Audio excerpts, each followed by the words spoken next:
Here we are cooking on set. Got some lovely salad from the Barossa Farmers Market. Bought this morning some mixed leaf, bit of avocado, little cherry tomatoes and a balsamic glaze. We've got some salt and pepper calamari here. That was brought up from Port Pirie and looking very nice there in that salt and pepper flour mix on set at the Murray River at Renmark.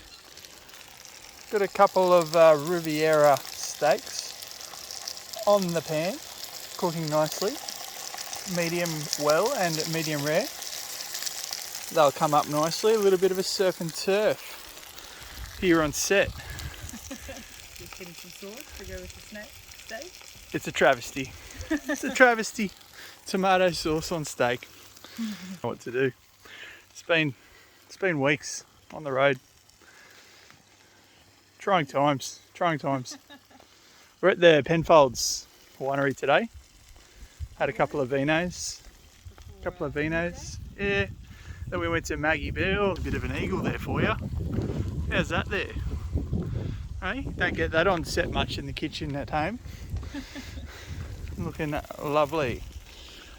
Couple of mountain goats, couple of Villa Maries, and a bit of serenity.